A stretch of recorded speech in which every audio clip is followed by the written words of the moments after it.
You know what time it is. I know what time it is.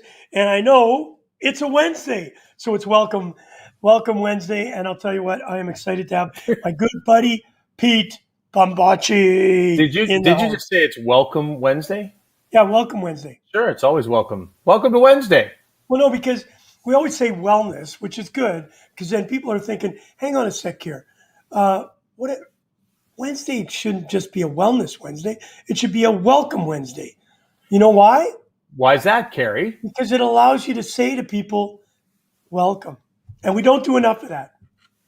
I think that's a great point. A great And you know great what point. we don't do a lot of? Please. Did you notice that? Yeah, You yeah. know what else we don't do? This is aging me. We don't open doors I was for just the gonna say. elderly. We Do don't you open think? doors for ladies. Come on. Do you really think so? I actually have to take. I know I do. Everyone. I just don't believe anybody doesn't hold doors. Oh gosh, oh man. You Hey, see it everywhere. well, not everywhere, but I notice those things because my mother Yeah, taught me to do that. One of the yeah, things that I saw or happened to me is I opened up a door for a lady and she said, "Don't do that again." yeah, Oh, and you know what that was all about. And I said, yeah. "Hey, I'm sorry." And I'll tell you one more story as we get into this. Great topics tonight with Pete Bombaci, General Project. I think I've already told you this story once. We were at the Hillcrest Mall, and these two older ladies were coming out, and they had bags all over the place, and you were just picking them up, like you weren't going into the mall, so you come and pick them up. And I walked over there and said, "Ma'am, could you use that?" No, I don't need your help. And she just kept dragging these things. I think she thought maybe I was going to put them in my trunk and drive away. Do you know? Here's what I'm going to say to that. And again, we all know that we can't let the individuals get us down or deter us from being the kind, caring human beings we are. But my mom, who died, beautiful lady, 89 years old, died 5, 6 years ago now. Actually, it's 8 years ago, if you could believe that. No, 7 years ago. And would she take help from anybody? No, because that's not No, the world she grew up in. It was yeah, always, I have to be strong, I have to be sustainable, I have to do it myself. And so, as much as we get frustrated when you're like, hey, look, I'm literally just trying to help. I really want to. I just wrote down, funny enough, on our next Canadian Social Connection Survey, one of the questions I want to ask is what percentage of Canadians actually wake up every day open to helping other people? I'll bet you it's 95% of people. But I think too many of us believe that there might be other people who don't want to help and that people aren't there for us. And therefore we don't offer or we don't ask or we don't reach out. And so, again, this is the message of the Genwell Project is if we can educate like we did last week on strangers, yeah, if we can tell everybody that speaking to strangers 90% of the time it makes everybody's happy and it 3 times more likely to be happy as a human being, and if I can tell you that 99% of the time people wake up in the day wanting to help other people, well, then we slowly but surely start to educate people on the importance of human connection and the giving them the permission and approval to say, more likely than not, if you ask for help, Carrie Goulet is going to be there for you. And yeah. so, And I know you would do that same, but I'm going to go. I think the numbers are really low. I don't think I'm thinking 50-50. I'm not even going. really, wow, I don't think. I would say in the older days, I felt it differently. Today, I just don't think I don't think they have time, energy, or care. That's my gut feeling. And I love people and I love hanging with people, but I just watch our youth specifically. I think it's unfair to them because it has been, there are times that you and I as kids could never dream of this. We hung with all our friends. We had so much fun. I had so much fun as a kid. And I think it's more stress today with, this, of course, has gotten in the way. A pandemic has kind of thrown a wrinkle into it. Mom and dad are stressed. People are stressed. There's just stress all over the place. And I think it's really difficult for people to know when to help and when not to. And I don't think it's because they're evil people. I just think with this lady, I will say my mom died at 89, and she was very similar to what your mother was. But then my mom taught me to help everybody. You open the door for a lady. You greet everybody. You shake hands. You look in their eyes. You never disrespect somebody. And I yeah. don't think we have that same. And that's not criticism. I just think those are the different eras that we've grown up in.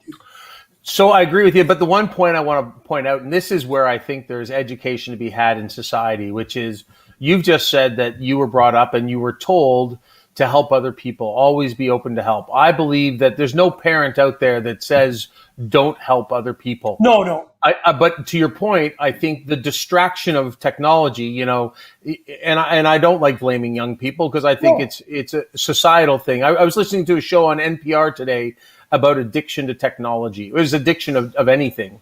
But when they talk about technology, the reality is technology is taking us away. I said to my son the other week, hey, when you get on technology, I lose everything I love about you. You're fun, you're active, you're caring, you're kind, you're generous, you're all the things that we all desire in our kids. And I said, the minute you go into that phone or that technology, you're gone.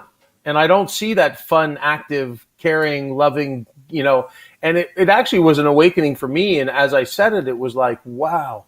I don't even think we all recognize what technology takes away from us when we get those distractions, because I think that kindness and that helping that you've just described, if there's probably one of the biggest things that's taking it away is that people aren't even conscious that an elderly lady is standing in front of them trying to get through a door with 3 bags, and they just kind of push through the door because their head's down and looking at the phone. So, again, this is part of the waking up of society. And I, the silver lining of the pandemic, my hope, Carrie, is that we all, do a little gut check and say, hey, what's really important here? I've had many conversations in the last couple of days of people who are doing just that and saying, look, the way I was living before, whether that was too much work, too much, whatever, the reality is the things that make us happy, the things that make us healthy, and the things that we'll think about the most when we're on our deathbed are the times that we connect with human beings like you and I.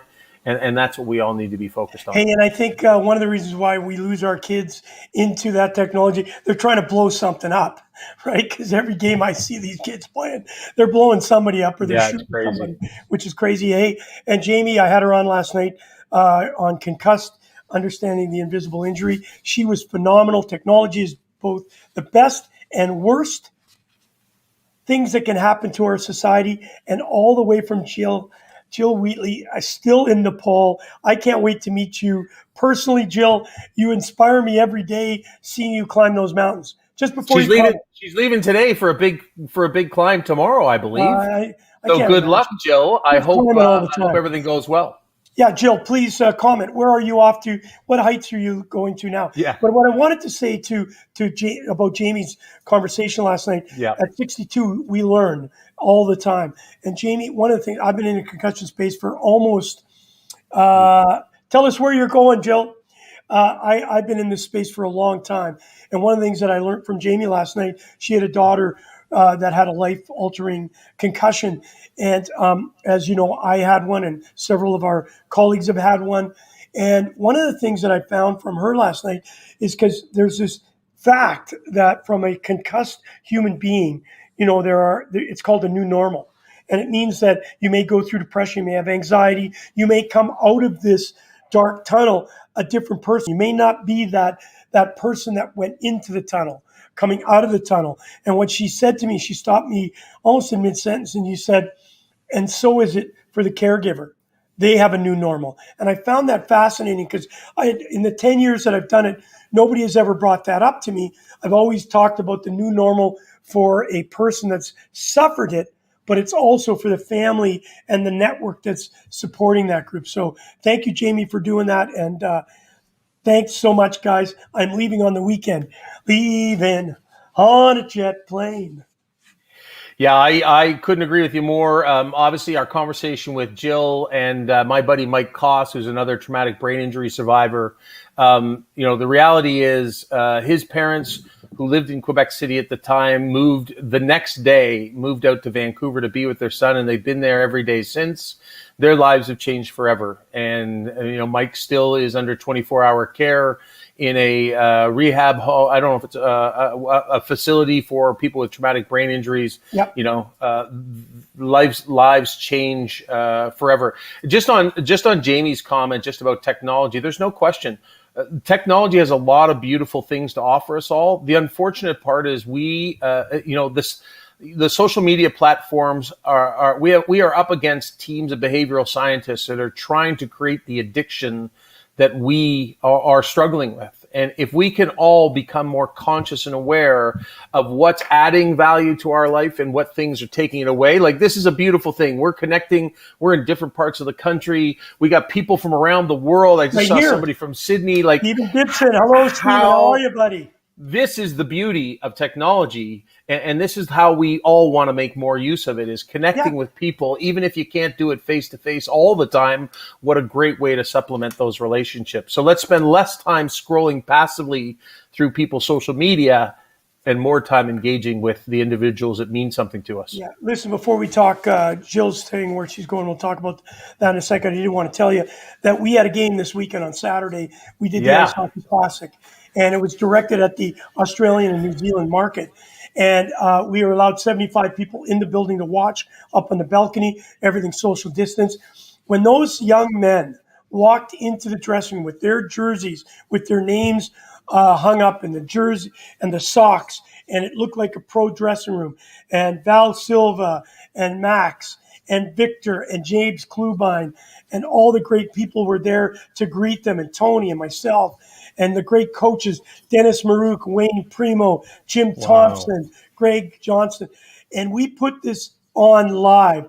It was a 3-hour extravaganza, I would call it, of being a family. And that's what it was. It was a family. We lost Bob Sullivan. I think you know the story a little bit. We had a trophy named after him, the Bob Sullivan Memorial Trophy for the 2 MVPs of the game. We had the Nathan Walker Cup, which they played for, and all that was fantastic. But what was greater than anything was the fact that we saw people sending pictures in of them laying in bed in in Adelaide, the Trapolino family, watching the game as a family in their bed, like, because it was early morning, like 11 o'clock for them. And we had comments from around the world, from Wuhan, from Germany, all these great comments of saying, thank you, because we brought into their house a few minutes of distraction. And I think that's what's so good about technology. And so, listen, technology would not have brought this girl into our life. Look at where she's going, and we need to get pictures. Jill, we're expecting pictures. Manaslu. That's what it is. 8,163 meters above sea level, the world's 8th highest mountain. Life has prepared me. Listen, life hasn't even prepared me to go in a car 8,163 above sea level. What about yourself, Pete? Isn't it just inspiring? Oh. You know, the way Jill says, you know, life has prepared me, you know. I watch Jill's Facebook, what do they call those ones? The Facebook videos, not the posts. And she's so inspiring, and she continues to put herself out there in support of not only her own journey, but more importantly in helping others, because she's seen the type of feedback that she gets. But just to be so nonchalant about life has prepared me. Jill, you're inspiring, and I can't wait to see more pictures. And she's doing a new podcast too, I believe, which is exciting to hear her. I'm assuming that means she's interviewing people that are probably also overcoming major hurdles. That's and fantastic. I think that will be an incredible listen for anybody who's watching and looking for more content to take in. That's going to be inspiring and helping us all get to the other side of this pandemic. I'll be watching for sure. I'll be her number 1 or maybe number 2 fan. You may be pushing me out of the way. Hey, listen, let's get on to the topic today. We've had a great weekend, as I mentioned to you, very successful, raised a little bit of money for stop concussions, but more importantly, we were allowed to give life to a rink that hasn't had life for a while. And obviously for 40 young hockey players, a couple old ones, Zenik Konopko was in there, and and a former NHL. We had Drake Kajula from the Buffalo Sabres playing the game. So that was absolutely amazing. Kevin Noble flew all the way in on his own dime from Vancouver. Josh Britton, who's one of 5-time alumni. Michael Budd, one from Ottawa, one from Etobicoke. No, Oakville. That was like a long trip. Hey, so were the guys just excited to get on the ice, Oh, Gooch? unbelievable. And it was a really good game. The United States went up 4-1 in the first period, then up 7-1 going into the third period. And Team Canada made some changes with the lineup, and they stormed back and tied it with 34 seconds, 8-8. But unfortunately, they dropped 9-8 in overtime by a beautiful, beautiful backhand goal by Tyler Davis. The place went nuts. Afterwards, we just had a blast. People were very respectful, and wow, it was a huge success. And I'm so lucky to have Tony Meal and all the great people around it. And of course, Sam Trapolino was in bed watching it. What a game and what a way to finish it. Great work, Team Gouche. All right. Thank you very much. At 7-1 for the U.S., I thought you were going to say, so they turned out the lights and started a brawl. Well, that would But have been hey, a comeback, that's impressive. That's another option. Hey! What a great logo. Yeah, Hey, thanks. listen, let's get into obviously the discussion tonight.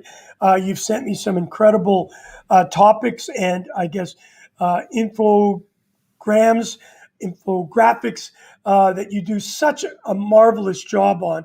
And I'm going to bring up the first one. Yeah, so this is just a continuation of the conversations we've been having over the last couple of weeks, and hey, Jill, this is you are you have embraced your disability, and you've accomplished amazing things. But I think Jill is probably the exception. I think we can all say that to the rule. And so out of our Canadian Social Connection survey, one of the things that we wanted to do is, hey, we wanted to take a gut check. How is social connection impacting people throughout the course of the pandemic?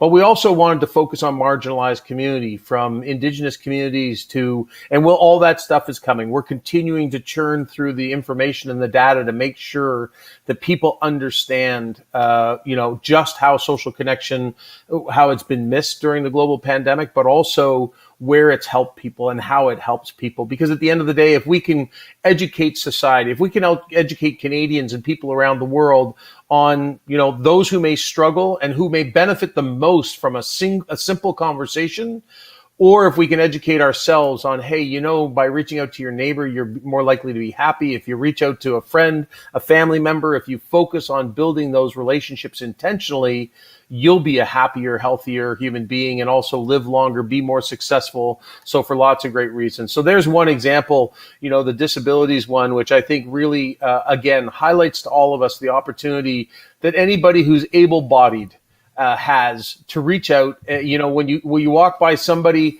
don't turn the other way. Don't put your head down in your phone like we just talked about. And, some of it's certainly not intentional.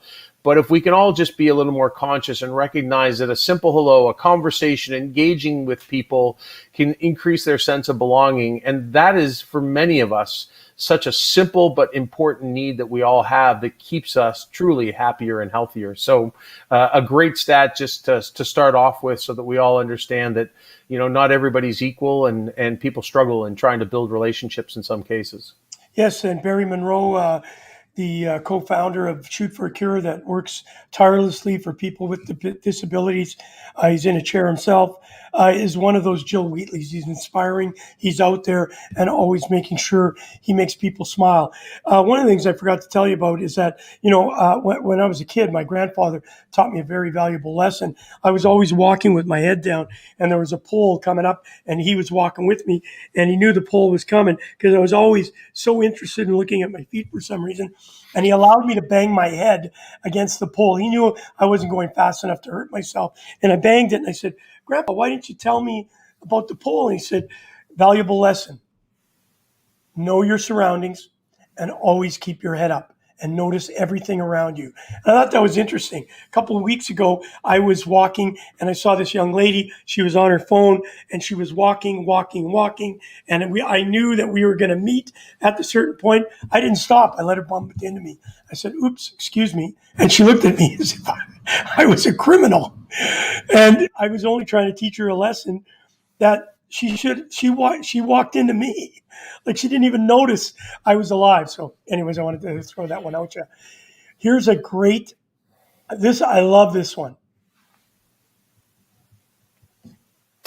Yeah.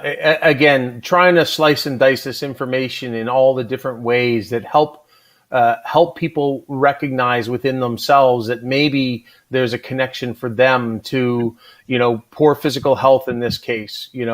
Those who are lonely tend to have poor physical health, and it could be the exercise that builds your community. So you might go to the running room, you might play hockey. I just signed back up, so we're starting hockey up again in September, October, and the 3 skates that I do on a weekly basis. And I got to be honest with you, I'm really excited, not just for the physical activity, but for the social connection that I get with the boys, when we're in the bar, in the dressing room, or, having a coffee. All those things can help us build healthier connection habits, but also a healthier lifestyle that will keep us, active and motivated to stay proactive in our health on all levels. Hey, listen, these shows are going to start going on the Fired Up Network. I want to say hello to Joe and Terry. Next week, we fire it all up on the Fired Up Network. We had a couple technical issues. We've got them all worked out. So we're really excited. Jordan and I have got it sorted out. But I think you forgot something very important. Tomorrow night is August the 26th. And I know you're up at the lake, so you won't make our little party, but you have to make sure you send a note to Mr. Abdul. Yes. Yes. Tomorrow night, tomorrow morning, I'm at the Steve Ludzik golf tournament. Obviously, Steve was a tremendous athlete, played for the Chicago Blackhawks, one of the all-time nicest people in the world, has very severe Parkinson's, had obviously a liver transplant. He's been through everything in hell. Like, he's been back and he's been there and all over the place. They have a golf tournament tomorrow. So I'm going to be in Hamilton all day. And once it's complete, I'm jumping in the car and I'm meeting everybody down at the bottom line. So you make sure, Pete, you tell Abdul he's welcome. Victor, our interns are going to be there. We'll have probably 20 people, and we're just going to connect and have some fun. I love it, my friend. I'll let Abdul know. And if we don't make it tomorrow night, because you never know, I might make a quick run down to see you just because it means so much. But we'll make it happen sooner rather than later. Can you send me Abdul's contact information? I will for sure. I'll say hello. All right, Here's the next one that I really like what you put together here, bud. This one's incredible, so important. Yeah, it's an interesting one. We certainly looked at the workplace as one of the things that we wanted to make sure we understood the role of loneliness and social isolation in the workplace. And as many people, I hope, know that, you can be surrounded by lots of people and still feel disconnected, still feel socially isolated and lonely. And so I think one of the things that oftentimes we think of when we think of the workplace, we think of workload, we think of time pressures, budget pressures, a lot of complexity. But actually, one of the things I think this research really helps us understand is, hey, one of the things that will help you through, and this is about building resilience, whether it's at home or at the workplace, is one of the things that we can make sure that we're focused on is staying socially connected during those challenging times.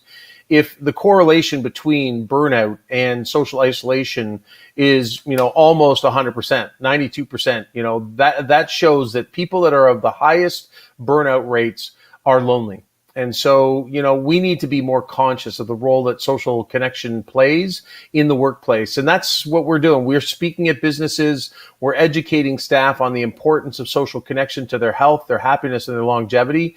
And then our bigger goal is to actually help businesses build an ongoing facilitated connection program that ensures that people not only get connected, but they feel included. And we're taking into consideration there's different demographics, there's cultural differences, there's people who have families, there's people who live alone, there's single people. And all those things have to go into a complex calendar of activities that ensures that everybody feels welcome and included. And if a business can do that, I'm telling you the results, the research shows increased productivity, increased profitability, increased collaboration, retention, attraction of new employees, trust, loyalty.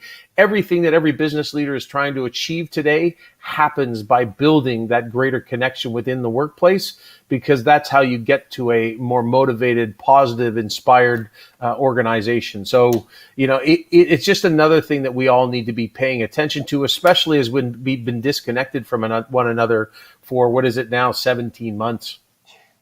17 months. Hey, and here he is, Robert Wine. Holy cow. I was here at 7:45 waiting for you, but never got the ping that you were on. Well, Robert, we're on, and we're so happy you He's the are with man. us.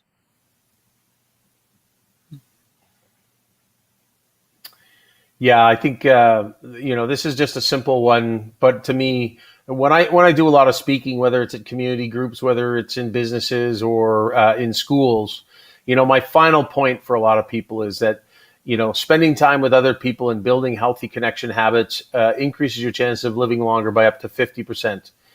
I'm just shocked that we don't know this, that this isn't in the education system. And frankly, most of the research is so recent, up only in the last 20 years, that many of the leaders, whether that's business leaders, whether that's school leaders, whether that's politicians and medical community people, they may not even be fully up to. And frankly, outside of the medical community, I'm quite confident that they don't know the results of this research, because it is only in the last 20. And as I've mentioned before, a study that came out during the pandemic showed that social connection is the single greatest preventative action that we can all take to avoid depression. But how many of us recognize that? Most of us think of going, for a walk, getting to nature, eating well, and all those things are important. But if you're missing the key piece of the puzzle, if you're not spending time with other people, and I think the biggest challenge, and this is why the GenWell Project is really about a societal movement. If I talk to you about physical health, you can go do it on your own. You can go for a walk, a bike ride, you can lift weights, whatever you want to do. When I talk about mental health, there's lots of things that you can do. You can do gratitude pages, you can do mindfulness practices, you can do journaling, you can do lots of things that don't require somebody else to be there. The challenge with social health is the fact that you need somebody else to be willing to engage with you. And if we can create a society that's more open, that's more willing to actually engage and have conversations, whether it's a person with a disability, whether it's a senior, whether it's a young person that you don't know, whether it's a homeless person on the street, whether it's, pick the scenario. The reality is, if we are all more willing to have a conversation and stay connected with other people, we will make people live happier, healthier, and longer lives. But we all need to wake up and recognize that we're part of the solution. Pete, I ever tell you you're good? Like, you're really good. You're smooth. The way you talk, you're so articulate. You're like silk to me. Listen, this is all about connected. You were a big part of us putting it together. You're watching Wellness Wednesdays. I'm calling it sometimes Welcome Wednesday, because we welcome you into our family of the GenWell Project and Connected. And we've got Pete Bombaci from the GenWell Project, who's my co-host. He's here every Wednesday with his wisdom. You're almost like the Dalai Lama to me. And my infographics. Hey, that's really why I'm here. It's the infographics. I can't draw with crayons as well as you. Yeah. All right, look at this. Yeah, I think this is a really interesting one. So in our study, it showed that having 5 or more close friends, you were 2.4 times less likely to be lonely. And the interesting thing was 0 to 4 had no statistical difference. And so, in chatting through with the doctor, Dr. Kiffer Card, who did the research, and doing a little more reading, and listening to a guy named I can't, and I'm drawing a blank. Can't remember right now, but I'll think of it. Listening to another webinar discussion about human connection. The reality is, if you only have 1 or 2 close friends that you can reach out to and call upon, and they're busy, and you're in a time of crisis or in need, that can often create the stress and the anxiety. So if we can find ways to build greater connection within our community, and recognize when we talk about building those close connections, that could be friends, it could be family, it could be neighbors, it could be colleagues, it could be extended family, it could be classmates, it could be people from your running class or your walking class or your reading class. It could be, so every one of these opportunities that we have out there to connect, and obviously this has been the challenge during the global pandemic, is the opportunity to connect. It has been strained. But when we get back to it, we all need to be striving to have those, whether you want to call them the Fab Five or, the Superhero Five, or whatever your phrase is, having those close friends and having those options to go to when you're struggling, when you're not feeling yourself, it's critically important. Well, we're really excited to announce next week, September the 1st, we will have our very good friend Stephen Morris on with us. Yeah. We're going to be talking about engagement and how we can come together. And I know that we're going to have some of these fabulous infographics from Pete Bombaci of the Gen More Project. I can't thank you enough for how great these are, and they're enlightening. Listen, it's not a novel. You present these in a very concise manner for us to kind of take a breath and realize. And I think it was Dan Blackburn. You may have heard him talk about this on several occasions. He's the one that taught me probably about 10 months ago, Gooch, you have to, and I'm blessed because I have a lot of friends that I know I can count upon. That doesn't make me better than anybody else. So I'm not doing it because I'm bragging. I just know there are probably over 15 people that I know of. If I'm in trouble, I could pick the phone up and say, but they're not all the same. Not everybody can deal with certain, like financially, if I need some help with financial, I can't go to my wife because she's worse than I am, right? So you have to put in your legend of armies, as he calls it, a lot of your friends, and make sure the friends are there for you when you need them, and vice versa. It's a give and take. You can't just expect, Pete, I need your help, and when you need it, I shun away from you. So that's really important to understand. So it's very important to have more than one or two close allies, because you could phone them up and they could be going through their own tough times and 100%. unable to be there for you. And then you try two or three, and all of a sudden you're starting to think, have I lost all my friends? Yeah. Right? Because then you feel alienated. And so it's very important, as you said, when you have five or more, life is grand. Here's the next one. I like this one. It's fitting for the end. Yeah, I think, again, this is the wake up call through the global pandemic. What our research shows, 65% of the connections that we had throughout the course of the day were not with people that we had scheduled or planned on meeting with. That says over 50% of the people that we met with on a daily basis were wiped out of our lives, because when you're locked down in your home, you're not able to get out and actually have conversations. Is there a reason why we might be seeing skyrocketing anxiety and depression? I think suicides are up dramatically. We see all different types of health issues up. Well, I might argue that when 65 or more percent of the relationships that we had every day, the discussions, the conversations at the coffee shop, at the coffee machine, over lunch, walking in the neighborhood, when you recognize how much of our lives was in the spontaneity of human interaction, and that it was all washed away in a matter of a couple days, there's a reason why we're not feeling the way we are, and why we need to be so focused as we come out of this, not only for our own health, not only for our own connections and reaching out to other people, but also recognizing the role that each one of us has in keeping everybody else happier and healthier. And I'm not saying you need to do it for the world, but pick a person. Who's your just one more tomorrow, today, the next day? Who's the person that you've been thinking about reaching out to, because, they probably will benefit from the conversation as much as you will. And if we can get society thinking that way, I think we can make a huge difference for people. Hey, listen, as we get close to ending it, pick this thing up, make a call tonight if you haven't already done it, as we've always asked them.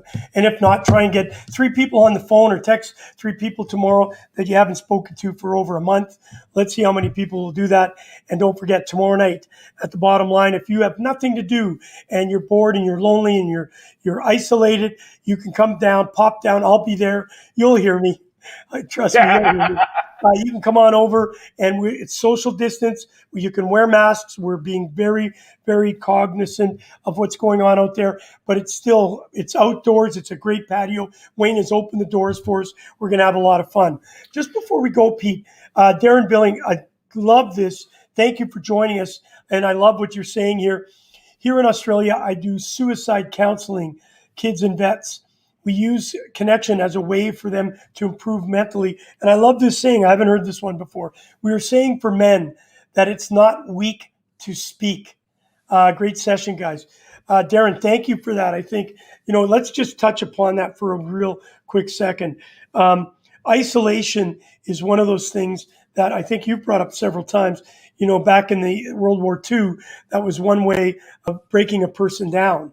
And we are now living that without, the prisoner guards watching us. We have to be isolated because of the pandemic.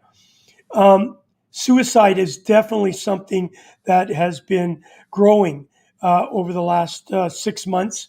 If I could ask you, Pete, because I know you've done these social, you've done a lot of social research, and what have you, what have people said about that particular situation where you're in isolation? It's always easier when you don't have somebody to talk to maybe go to the dark side. How do we prevent that? Yeah, hey, I think Stephen Morris and you and I had this chat probably 6 weeks ago.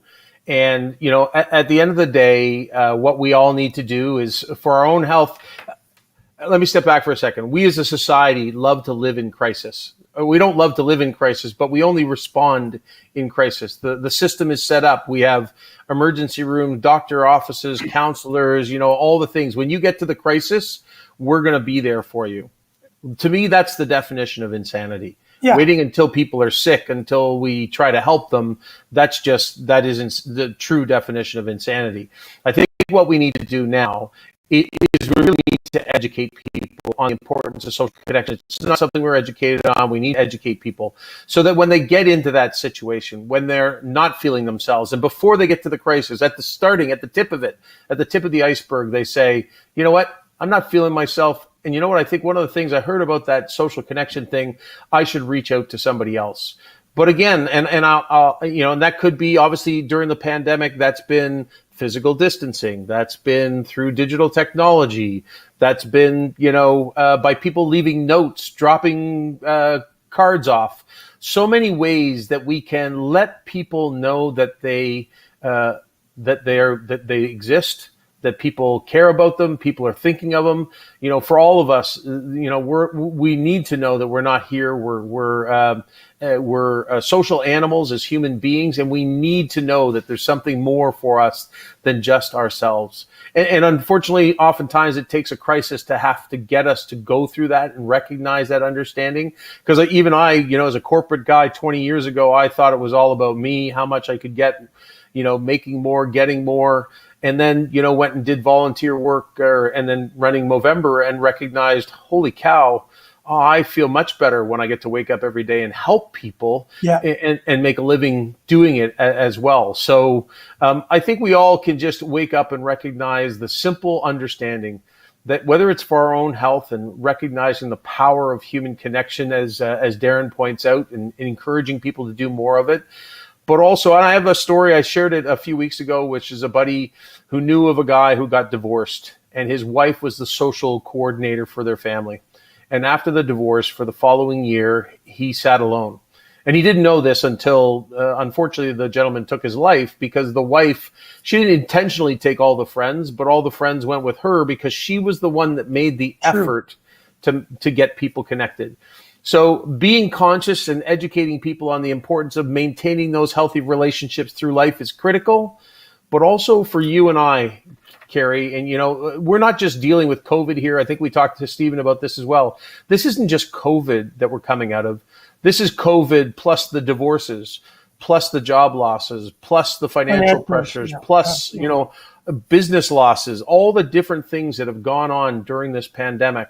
We can all be so much more conscious of saying, hey, who in my network, who in my circle, who in my community might be struggling, and who could I reach out to today and have a quick conversation with them and just let them know I'm thinking about them and that I'd love to be there for them if I could ever help them out. And I will say one last thing, because I know you want to get out of here, and I do too. We all want to go off to other things. Please, and I don't mean to say this in a negative way. I struggle with people who post on Facebook, hey, I'm always open to a call. Give me a call. Because the people who probably need to make that call are the ones who probably can't make the call. Yeah. And so rather than opening it up to 1,000 people to pick up the phone and call you, as you continue to do, Carrie, pick up the phone and call one person. Because your proactive outreach to one person may be much more than your offer to 1,000 people to pick up the phone and call me anytime. Because I also sense that within that statement is, hey, I'm doing fine. give me a call. Yeah. Instead of saying, hey, no, I'm going to find us. And I love what you said. And I have a buddy of mine, Ryan Doyle. He goes to the bottom of when he gets a moment, he goes to the bottom of his texts, and the last person that he texted, he goes to that person. So not the how do you say, the furthest back person that he texted, he goes there and he sends him a note and says, I'm just thinking about you. How you doing?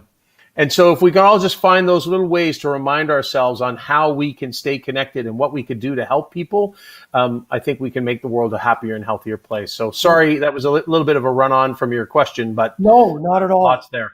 No, Darren, no, thank you for the shout out, for coming on our show. And yes, I'll see you at the next Ice Hockey Classic. We're looking at July 2022. Hopefully everything comes together. And I like this: one call can be the start of a ripple effect. Thank you for that, sure. Sharing that with us, Pete. Yes, very important. All right, guys, listen, you've been watching Wellness Wednesday with Pete Bombaci, and of course myself, Kerry Goulet, brought to you by the good people at Fired Up Network. Do not forget, next Wednesday, Stephen Morris will be here. We will be talking about integrating again, engagement, the trials and tribulations that will be brought by that, because it's just not walking out the door and becoming socially active again. There are going to be pillars in our way that may create distances between us. I saw that last week where, I saw somebody that I knew and I wanted to do this, but I knew I couldn't while I was in Winnipeg, because you just never know what's going on with this COVID situation. Hey, it's actually why I think I shouldn't come tomorrow night, because I'd probably be hugging you all night long. So there's one thing. Here's the other thing. When we get to Stephen next week, I think it's a really important thing is to recognize we may not be going back into, the slow return to social connection. We may be going back into more of a lockdown again. And what does that do? Because I think we've all got to the point now, end of summer's been good. We've been connecting with people. And I think there was a lot of hope. And now I'm actually curious what Stephen will say about, if we go back into a lockdown, what's that going to do to people? We heard some stories from Australia last week about businesses struggling and many going to close the doors. What is this all going to do if we start going back into a wave fourth phase, for whatever, wave four, something. Fourth wave. Yeah, there it is. That's the thing we used to do around hockey stadiums, right? Or what we should have done is we should have learned how to surf. Hey, if they're in Australia, they got to know how to surf, for God's sakes. Hey, listen, here he is, Stephen Morris. He'll be with us next week.